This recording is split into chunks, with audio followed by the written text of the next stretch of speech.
It's disappointing that the script isn't always up to its singular source material and Prince Bythewood's sure, steady direction. Certainly, if the writing were more nuanced and less bogged down by contemporary ideas about women's roles at one point, the movie shifts into a trauma-driven maternal melodrama. Davis would have far more to do than glower or dissolve in tears. Hello all and welcome to my channel. If you didn't subscribe to my YouTube channel, please give it a hit and press the bell icon to get updated with my channel. Liking and sharing the video motivates and helps me to grow. Now, let's continue our video. The Woman King is a kinetic action adventure movie, but it's also a story of unwavering resistance in front of and behind the camera. The ascendancy of women filmmakers over the past decade is one of the great chapters in movie history, and as women have fought their way back into the field, they have also taken up space on screens and in minds long denied them. Their canvases are again as expansive as their desires. Certainly one of the most expansive of these canvases is The Woman King, a drama about the real women soldiers of the pre-colonial kingdom of Dahomey in West Africa.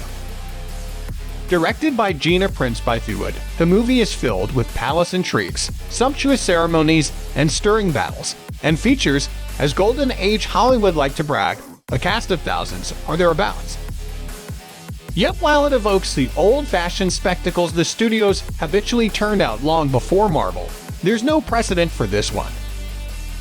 The story, as movie makers also like to say, is inspired by real events, which in this case are mind-blowing. The tale is rooted in the women warriors of Dahomey whose exact origins remain obscured by tribal myths and oral traditions, as well as the obviously biased, self-serving, and at times contradictory accounts of European observers. It's thought that the warriors emerged in the 17th century and were part of a heavily female social organization that included lots of wives and his and her sides of the palatial compound. The stronghold was about 1/8 the size of Central Park. The wives show up now and again in The Woman King, seated and standing in a cloud of regal hauteur. They're lavishly coiffed and luxuriously dressed, and, for the most part, passive as a nerd, and prettily posed as dolls waiting for someone to play with them. That would be King Ghezo, a young monarch amusingly played by John Boyega, who gives the character the nonchalant imperiousness of a very important person who doesn't seem to do much other than the most essential thing: hold power. If Ghezo wears the crown lightly, it's only because others do his hard, dirty, sometimes murderous work. It's the women warriors who do much of the toughest work, and, of course, are the main attractions, which Prince Bythewood announces at once. So, after a bit of quick, dutiful place setting, it's 1823, the movie takes flight with a showy battle, a grab you by the throat entrance that gets the story going and blood flowing, yours included. Led by the battle-scarred General Nanisca, Viola Davis, the women soldiers, their bodies oiled to a high gleam, emerge like hallucinations that Prince Bythewood makes palpably real. Suddenly, the screen fills with intense movement and by turns soaring and falling bodies. The action scenes are visceral and more or less rooted in the laws of physics. Even during the darkest of night, Prince Bythewood anchors you both in the battlefield and the ensuing chaos of the fight, which tethers you visually and, by extension, strengthens the movie's realism. Put differently, she puts you right on the ground so that you can watch these women fly. They do just that, not with superhero capes and fairy tale enchantments, but with swords, javelins, twirling robes, and an occasional gun, as well as long, razored fingernails that scoop out enemy eyes and thighs that crack men like walnuts.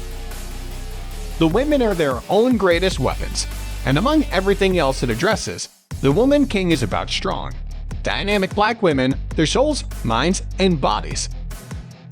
Prince Bythewood frames these warriors, with their gradations of skin tones, lovingly and attentively. The cinematographer is Polly Morgan. You don't need to be a scholar of old Hollywood, which divided black performers in hierarchies of color, typecasting darker actors in servant roles, To grasp the greater implications of Prince Bythewood foregrounding women like Davis, Sheila Adam, and Lashana Lynch, it's galvanizing. The overstuffed story oscillates between intimate, sometimes soppy drama and world-shaking events, most profoundly in terms of the slave trade. That the Dahomey traffic in other people complicates the triumphalism of a movie that celebrates women's power, a complexity that the story never satisfyingly engages. For the most part, the filmmakers the script is, by Dana Stevens, from a story by her, and Maria Bello navigate the political and moral thickets through Nanisca's personal qualms about the trade, which she voices to the king, arguing that he can maintain his power more benignly. Nanisca's hopes and Dahomey's future are tangled up with the schemes of the kingdom's principal rival, the oil empire. Jimmy Ojukwu plays its swaggering leader, which also sells other human beings, including to the insatiable Europeans. Accurately portrayed or not, the images of the oil, who wear turbans wrapped around their heads and sweeping on horses, startlingly evokes the Janjaweed, the mounted militiamen who, beginning in the early 2000s, ravaged western Sudan. The visual connection to these forces both adds to the movie's overall sense of the past and bridges the horrors of 19th century Africa with those of the continent's post-colonial conflagrations. Even as the script falters, that history in Prince Bythewood's direction imbue the Women King with an intensity that's manifest in every fight and in the clenched faces and straining muscles of the warriors. When Nanisca rallies them before battle, thundering that they must fight or perish, it echoes the vow that it's better to die on your feet than live on your knees. Women are taught to live on their knees, and part of what makes this film so moving is how it lays claim to a chapter in history that appends received ideas about gender, even if the story is more complex than the movie suggests. The Woman King drags here and there, weighted down principally by a subplot that grows more persuasive with each scene and involves an unruly young woman, Nawi, an appealing Thuso Mbedu, who's dumped at the palace by her family. The character, a classic naive who needs to be schooled and tested, is an obvious narrative contrivance that Mbedu fills in with grit and personality. In part, Nawi serves as a proxy for the audience, who follow her lead as she's transformed into a fighter and learns from her mentor, Izoji, a ferocious warrior played by a fantastic, charismatic Lynch. It's disappointing that the script isn't always up to its singular source material and Prince Bythewood's sure, steady direction. Certainly, if the writing were more nuanced and less bogged down by contemporary ideas about women's roles at one point, the movie shifts into a trauma-driven maternal melodrama. Davis would have far more to do than glower or dissolve in tears. She's good at both, and she gives the role the steeliness it requires.